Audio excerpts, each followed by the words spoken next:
Assalamualaikum warahmatullahi wabarakatuh.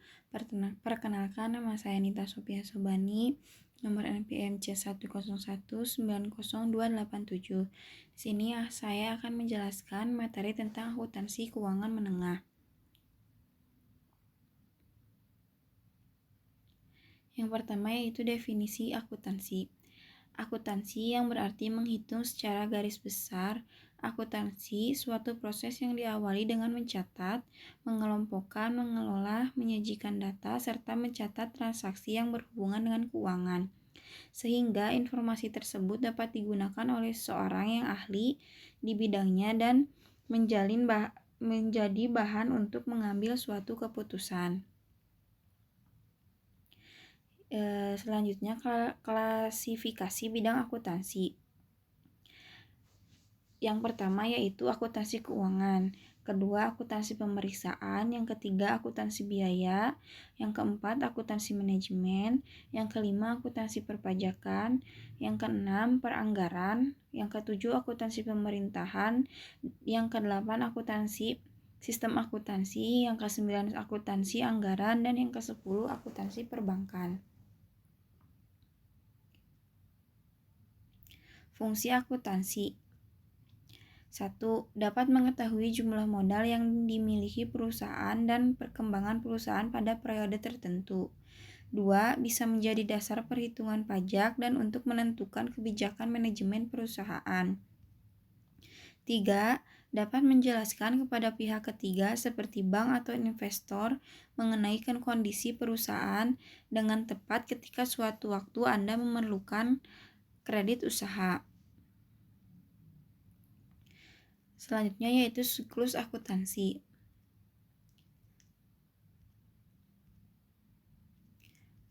Yang ke-1 yaitu jurnal umum. Jurnal umum yaitu pencatatan suatu transaksi yang dimaksud ke dalam suatu rekening yang masuknya di debit dan satu lagi rekening di kredit.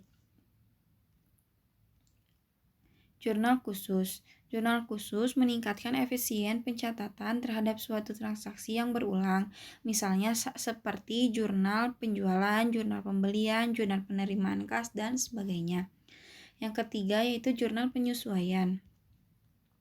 Jurnal penyesuaian bila pada akhir periode akuntansi tersebut terdapat transaksi yang belum dicatat atau ada satu pun transaksi yang salah atau perlu disesuaikan, maka dari itu dicatat dalam jurnal penyesuaiannya. Yang keempat yaitu jurnal penutup. Di akhir periode akuntansi, suatu rekening nominal sudah selesai menjalankan fungsinya sehingga harus dapat ditutup. Yang kelima, jurnal pembalik.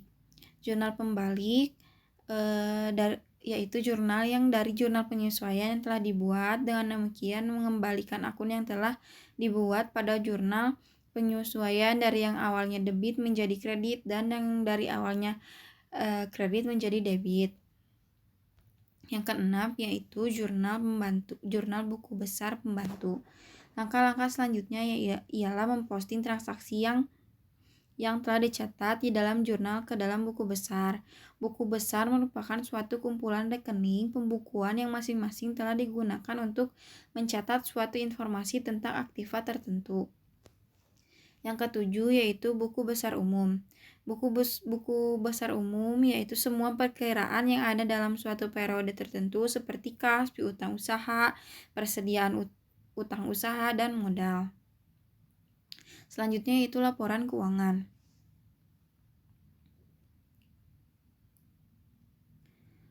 Jenis-jenis laporan keuangan dan komponennya yaitu untuk jenis itu ada beberapa macam, yaitu laporan laba rugi, laporan arus kas, laporan perubahan modal, laporan neraca, dan catatan atas laporan keuangan. Untuk komponen ada aktiva, utang, modal, pendapatan, dan beban. Gambaran dan penjelasan setiap jenis dan manfaatnya. Jenis-jenis laporan laba jenis-jenis. Yang pertama itu laporan laba rugi. Berkas yang di dalamnya berisi data-data pemasukan dan pengeluaran perusahaan. Untuk laporan arus kas, berisi data terkait arus keluar masuknya uang perusahaan dalam periode tertentu. Untuk laporan perubahan modal, berisi tentang data-data modal perusahaan. Untuk laporan neraca, yaitu berisi data-data keuangan perusahaan yang lebih detail dibandingkan laporan sebelumnya. Untuk catatan atas laporan keuangan, yaitu mengacu pada informasi tambahan yang membantu menjelaskan bagaimana perusahaan sampai pada angka laporan keuangannya. Manfaatnya yaitu memberikan informasi yang berguna bagi manajemen perusahaan, membantu suatu perusahaan untuk mencapai target yang telah ditetapkan, menyediakan informasi kondisi dan perkembangan keuangan yang berhubungan dengan perseorangan atau organisasi atau perusahaan yang menjadi bahan pertimbangan untuk mengambil keputusan yang tepat dan akurat.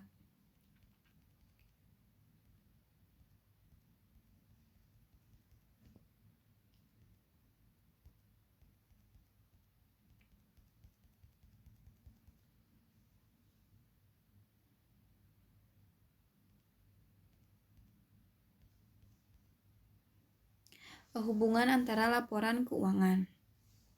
Laporan keuangan secara keseluruhan menyajikan berbagai jenis informasi tentang kegiatan perusahaan selama periode waktu tertentu dalam angka-angka. Masing-masing laporan keuangan antara yang satu dengan yang lainnya memiliki peran yang berbeda-beda dengan sudut pandang yang fokus penyajiannya yang berbeda-beda pula. Dengan demikian, maka satu macam laporan tidak bisa menggantikan laporan yang lainnya. Laporan laba atau rugi. Laporan perubahan modul dan neraca mencerminkan hubungan artikulatif. Laba atau rugi yang tersaji di laporan laba rugi menjadi bagian di laporan perubahan ekuitas. Selanjutnya, saldo akun yang ekuitas yang tersaji di laporan perubahan ekuitas tercantum di neraca, khususnya di elemen ekuitas, sedangkan laporan arus kas terkait dengan salah satu yang terdapat di neraca, yaitu akun kas. Selanjutnya yaitu pengguna laporan keuangan. Untuk pihak internal. Pihak internal perusahaan merupakan pihak yang secara langsung berkaitan dengan aktiva operasional perusahaan. Terlebih bagi seorang manajer, laporan keuangan digunakan untuk mengambil keputusan kebijakan dalam operasi perusahaan bagi seorang manajer, baik itu keputusan-keputusan strategis perusahaan dan rencana-rencana yang akan dijalankan untuk memaksimalkan keuntungan. Semuanya berasal dari laporan keuangan sebagai bahan dasarnya. Untuk pihak eksternal yaitu seperti investor, kreditur, pemasok, rekanan dan kreditur usaha, pemerintah, pelanggan, dan masyarakat. Perbedaan laporan keuangan di perusahaan jasa dan perusahaan dagang. Perbedaannya ada dari perbedaan persediaan, perbedaan jenis layanan, dan wujud barang. Juga perhitungan harga pokok penjualan dalam perusahaan perdagangan. Untuk menghitung penjualan bersih, yaitu penjualan dikurangi retur penjualan ditambah potongan penjualan. Untuk menghitung ongkos angkut penjualan tidak termasuk dalam hitungan HPP dan menjadi biaya umum. Untuk menghitung pembelian bersih, yaitu pembelian ditambah ongkos angkut pembelian dikurangi retur pembelian ditambah pemotongan pembelian, hasilnya yaitu pembelian bersih. Untuk menghasilkan menghitung persediaan barang, yaitu persediaan awal ditambah persediaan bersih, hasilnya yaitu persediaan barang. Untuk menghitung harga pokok penjualan, yaitu persediaan barang dikurangi persediaan akhir, hasilnya yaitu HPP. Selanjutnya yaitu standar akuntansi. Jenis-jenis standar akuntansi di Indonesia.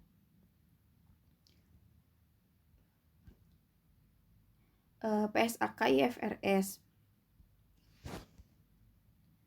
PSAK IFRS, Pernyataan Standar Akuntansi Keuangan Internasional Financial Reporting Standard, adalah SAK yang telah mengadopsi IFRS dan berlaku di Indonesia. Bisa dibilang PSAK adalah nama lain dari ISAK yang diterbitkan oleh Dewan Standar Akuntansi Keuangan yang dibentuk Ikatan Akuntansi Indonesia, yaitu IAI, pada tahun 2012. Standar ini adalah patokan penyusunan, pencatatan, penyajian, dan pengakuan laporan keuangan agar informasi keuangan yang dihasilkan relevan bagi pengguna laporan. SAK etap. AK etap adalah standar akuntansi keuangan untuk entitas tanpa akuntabilitas publik. Standar ini dipakai oleh entitas yang tidak memiliki akuntabilitas publik yang signifikan, sehingga entitas perusahaan dimaksud menerbitkan laporan keuangan untuk tujuan umum bagi pengguna eksternal. Etap merupakan hasil penyederhanaan standar akuntansi IFRS yang meliputi tidak adanya penilaian untuk aset tetap, aset tidak berwujud, dan laporan laba atau rugi yang komprehensif.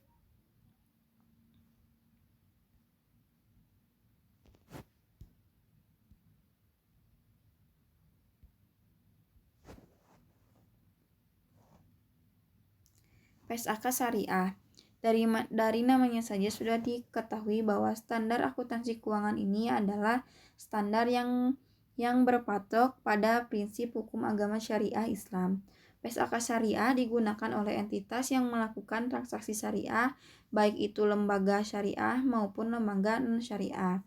Standar akuntansi ini dikembangkan mengikuti model SAK umum, namun berbasis syariah dengan mengacu pada Fatwa Majelis Umum Indonesia atau MUI.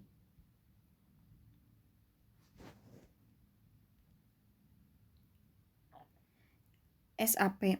SAP atau Standar Akuntansi Pemerintah diterbitkan sebagai peraturan pemerintah yang diterapkan untuk entitas pemerintah dalam menyusun laporan keuangan pemerintahan pusat LKPP dan laporan keuangan pemerintah daerah LKPD. Laporan keuangan pokok menurut standar akuntansi pemerintah adalah laporan realisis anggaran, neraca, laporan arus kas, dan catatan atas laporan keuangan. SAK dalam lingkupan nasional dan internasional. Standar akuntansi keuangan SAK adalah format dan prosedur pembuatan laporan keuangan yang menjadi aturan baku penyajian informasi keuangan suatu kegiatan usaha atau perusahaan. Standar Pelapor Keuangan Internasional (IFRS) adalah kumpulan dari standar akuntansi yang dikembangkan oleh Badan Standar Akuntansi Internasional yang menjadi standar global untuk penyusunan laporan keuangan perusahaan publik.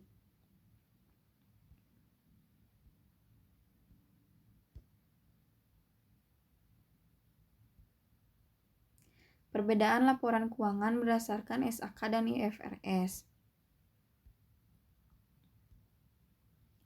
1. Yaitu cakupan peraturan, kerangka dasar, pernyataan kepatuhan dan akan standar, prinsip ketepatan waktu, basis standar, dan prinsip konservatif.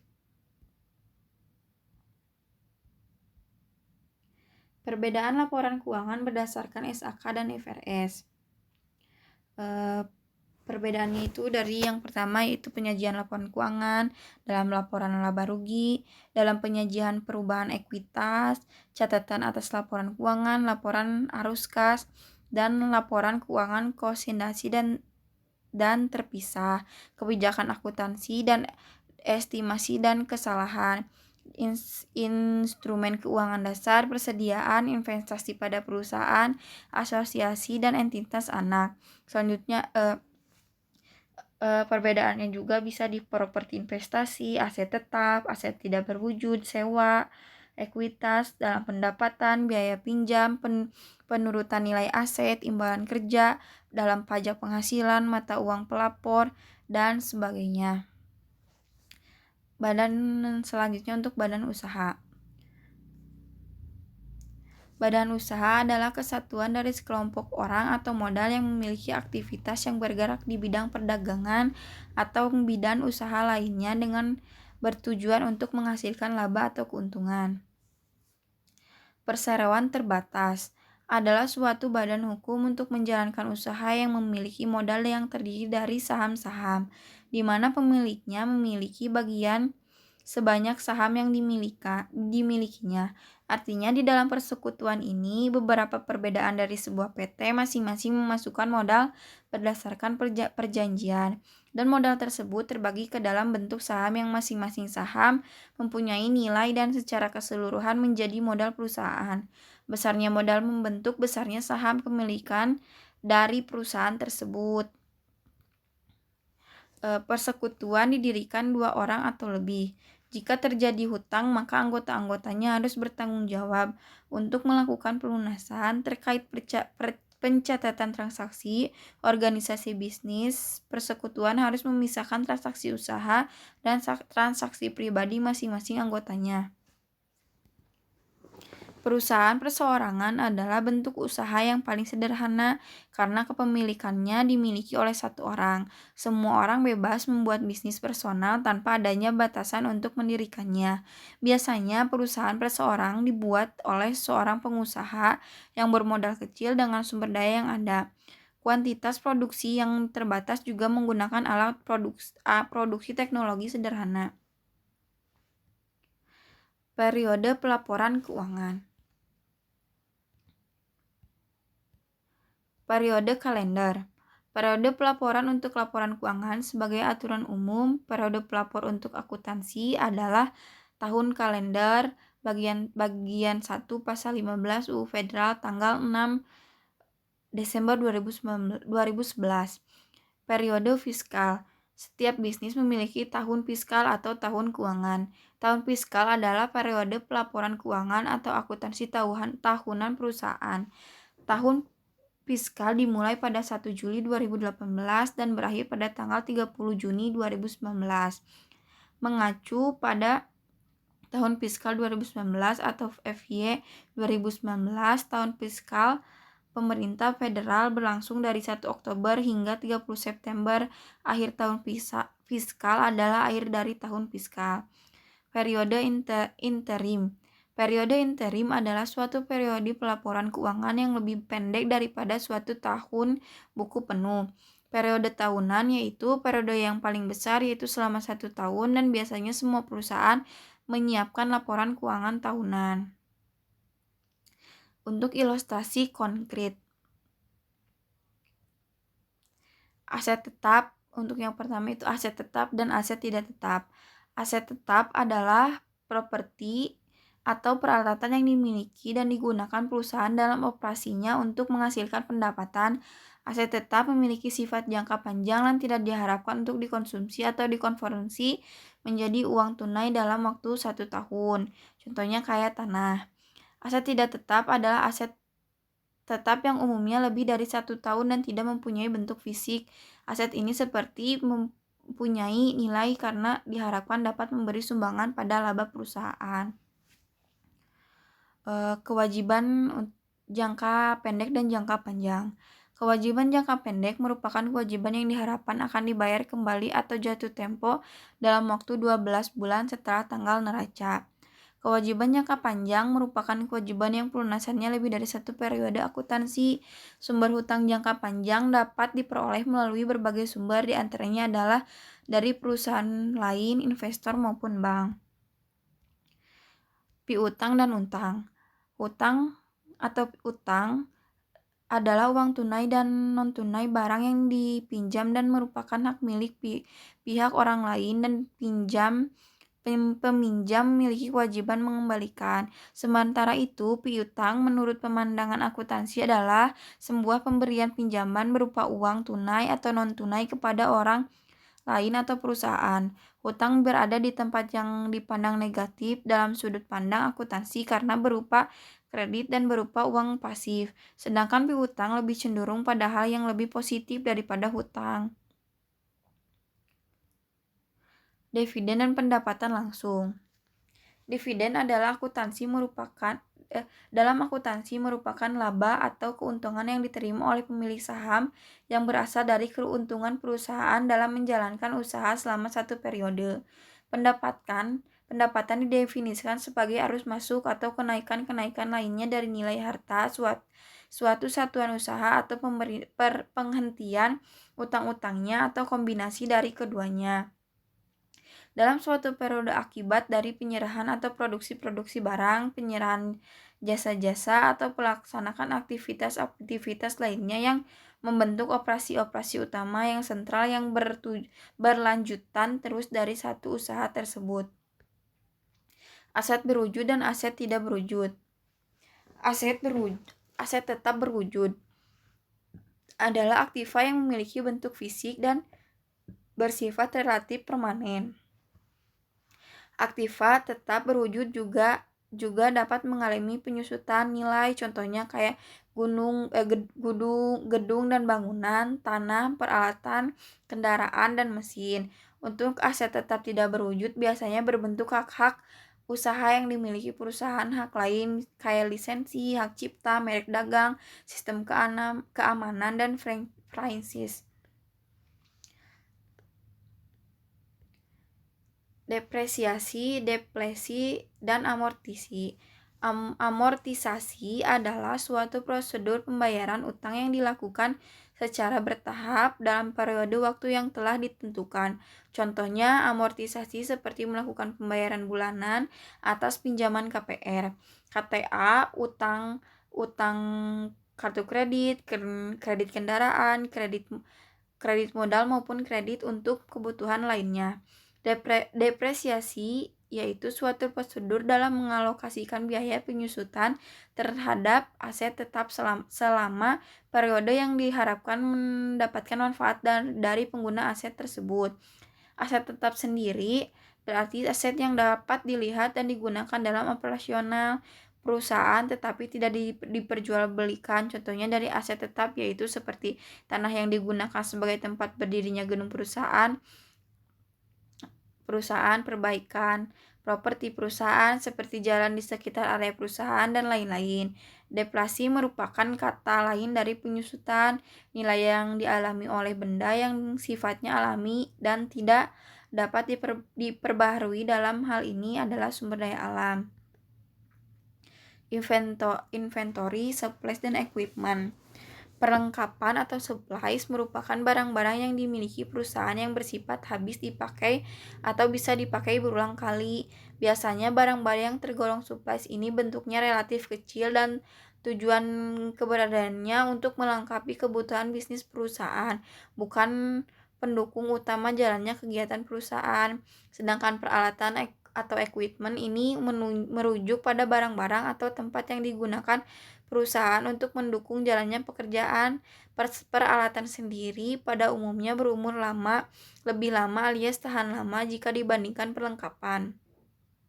Untuk persediaan merupakan suatu aktiva yang meliputi barang-barang milik perusahaan dengan maksud untuk dijual dalam suatu periode tertentu atau persediaan barang-barang yang masih dalam perjalanan atau proses produksi ataupun persediaan bahan baku yang menunggu penggunanya dalam satu proses produksi.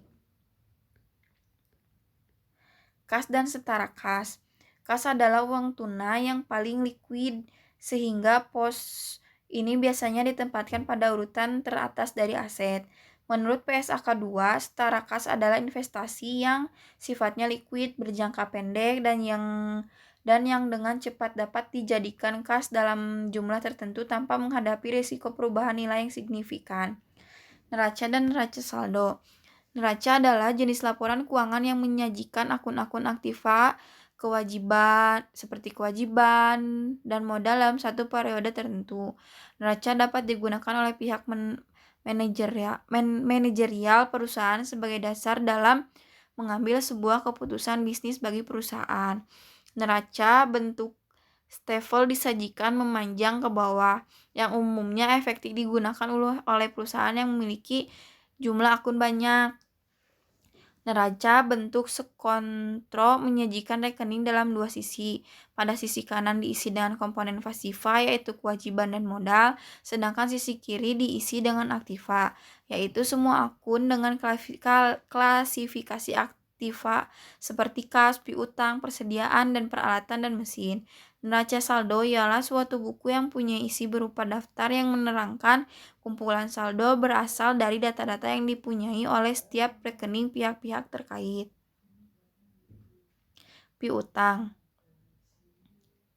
Jenis-jenis piutang. 1. Piutang usaha atau akun receivable adalah suatu jumlah pembelian kredit dari pelanggan piutang timbul sebagai akibat dari penjualan barang atau jasa. Yang kedua yaitu wesel tagih atau notes receivable adalah surat format yang diterbitkan sebagai bentuk pengukuran utang. Wesel tagih dan piutang usaha yang disebabkan karena transaksi penjualan biasa tersebut disebut dengan piutang dagang atau trade account. Penyisihan piutang tak tertagih. Penyisihan piutang tak tertagih adalah cadangan yang harus dibentuk sebesar persentase tertentu dari akun piutang berdasarkan penggolongan kualitas piutang. Rumus menghitung bunga dari notes payable. Jumlah pokok dikali suku bunga dikali jangka waktu sama dengan bunga. Prinsip Fikal atau rate-nya kayak suku jumlah pokoknya, kayak suku bunga rute, jangka waktu time-nya ya jadinya bunga interest. Frekuensi tipikal itu sama dengan kayak nominal, nilai nominal. Contohnya kayak sebuah note dengan nilai nominal Rp 10.000, suku bunga weselnya 12%, jangka waktu weselnya 30 hari, bunga sama dengan 10.000 dikali 20% dikali 30 dibagi 360 sama dengan 100. Dalam perhitungan bunga wesel diasumsikan bahwa 1 tahun sama dengan 135 hari. Jurnal penjualan secara kredit. Perusahaan dapat menjual barang secara kredit. Penjualan mencatat penjualan sebagai debit pada piutang usaha atau piutang dagang dan kredit pada penjualan.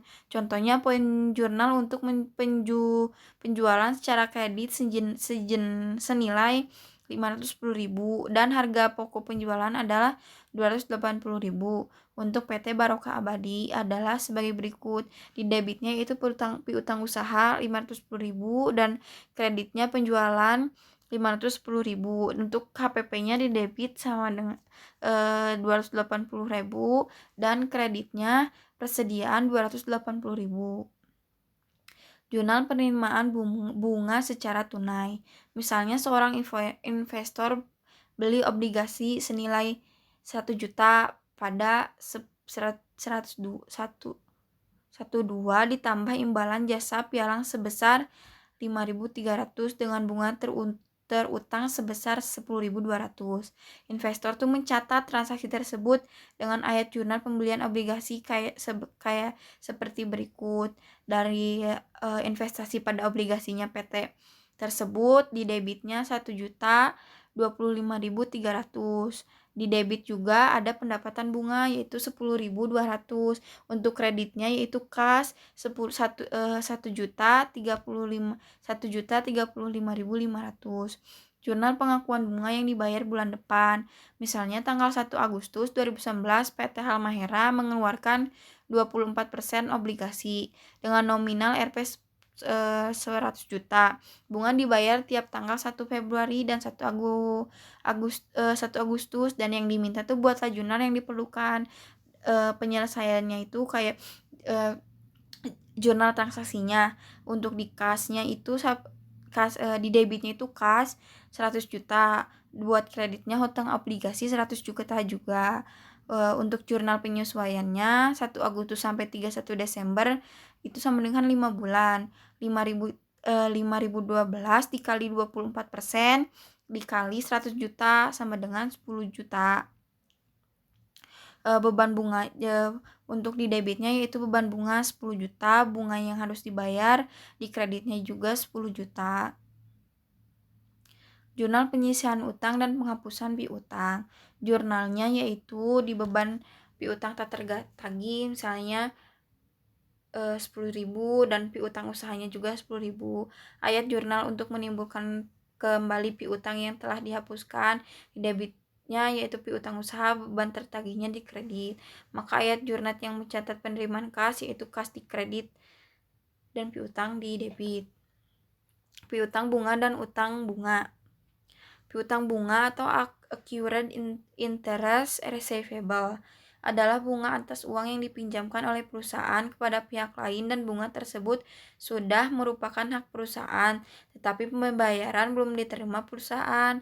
Utang bunga atau accrued interest adalah biaya bunga yang telah terjadi dan belum dibayar yang harus diakui dan dicatat pada setiap akhir periode pelapor sebagai bagian dari kewajiban yang berkaitan. Sekian dan terima kasih. Mohon maaf apabila banyak kesalahan. Harap dimaklumi. Terima kasih. Wassalamualaikum warahmatullahi wabarakatuh.